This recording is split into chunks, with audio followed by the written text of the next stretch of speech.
ലൈബ്രറികൾ രഹസ്യങ്ങൾ സൂക്ഷിക്കുന്നുണ്ടെന്ന് നേഹ എപ്പോഴും വിശ്വസിച്ചിരുന്നു, പുസ്തകങ്ങളിൽ മാത്രമല്ല, ഷെൽഫുകൾക്കിടയിലും പേജുകൾ മറിക്കുന്നതിനിടയിലുള്ള ഇടവേളകളിലും. അതുകൊണ്ടാണ് എല്ലാ ഞായറാഴ്ചയും അവൾ പഴയ നഗരത്തിലെ ലൈബ്രറിയിൽ വന്നത്. അവൾ പതിവ് മൂലയിൽ ഇരുന്നു, ഒരിക്കലും പിന്തുടരാൻ കഴിയാത്ത യാത്രാ പുസ്തകങ്ങൾ വായിച്ചു.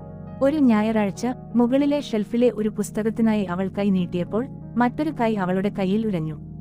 "ഓ, സോറി," അവൾ പെട്ടെന്ന് പറഞ്ഞു, പിന്നിലേക്ക് വലിഞ്ഞു. മൂക്കിലൂടെ കണ്ണട വെച്ച ഉയരമുള്ള ആ കുട്ടി പുഞ്ചിരിച്ചു.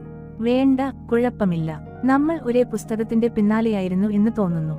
അത് ലോകത്തിലെ അത്ഭുതങ്ങൾ ആയിരുന്നു. നിങ്ങൾക്ക് അത് എടുക്കാം," അവൾ വാഗ്ദാനം ചെയ്തു. "പക്ഷേ നീയാണ് ആദ്യം എത്തിയത്," അയാൾ തിരിച്ചടിച്ചു. അവൾ പതുക്കെ ചിരിച്ചു. "നമുക്ക് പങ്കുവെക്കാമോ?" അങ്ങനെ ഒരു ചെറിയ മരമേശയിൽ അവർ ഒരുമിച്ച് പുസ്തകം തുറന്നു. ഓരോ പേജും ജിജ്ഞാസയും ആവേശവും നിറഞ്ഞ ശബ്ദങ്ങളിൽ അവർ സ്ഥലങ്ങളിലേക്ക് വിരൽ ചൂണ്ടി. നിലാവിൽ താജ്മഹൽ, തെരുവ് വിളക്കുകൾ കൊണ്ട് പ്രകാശിക്കുന്ന പാരീസ്, അനന്തമായി നീണ്ടുകിടക്കുന്ന ആമസോൺ. "ഞാൻ ആരവ് ആണ്," അവൻ ഒടുവിൽ പറഞ്ഞു. "നേഹ," അവൾ മറുപടി പറഞ്ഞു. ആ ദിവസത്തിനുശേഷം ഞായറാഴ്ചകൾ ഏകാന്തത അനുഭവിച്ചില്ല.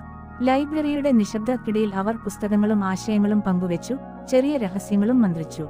ഒരു ദിവസം ഉച്ചകഴിഞ്ഞ് ആരവ് അടുത്തേക്ക് ചാഞ്ഞു മന്ത്രിച്ചു, "നമ്മൾ എപ്പോഴെങ്കിലും ഈ സ്ഥലങ്ങൾ ശരിക്കും കാണുമെന്ന് നിങ്ങൾ കരുതുന്നുണ്ടോ?" നേഹ നെടുവീർപ്പിട്ടു. "ഒരുപക്ഷെ ഒരു ദിവസം. പക്ഷേ നമ്മൾ അങ്ങനെ ചെയ്തില്ലെങ്കിൽ പോലും. എങ്ങനെയോ നമ്മൾ ഒരുമിച്ച് യാത്ര ചെയ്തതുപോലെ തോന്നുന്നു."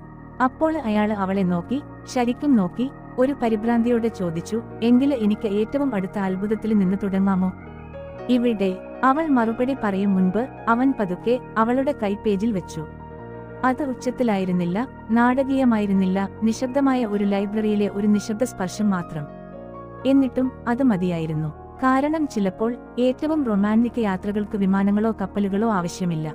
ചിലപ്പോൾ അവ ആരംഭിക്കുന്നത് കൗതുകത്തോടെ, ഷെൽഫുകൾക്കിടയിൽ പങ്കിട്ട ഒരു പുസ്തകത്തോടെ, ആരുടെയെങ്കിലും കൈ പിടിക്കാനുള്ള ധൈര്യത്തോടെയാണ്.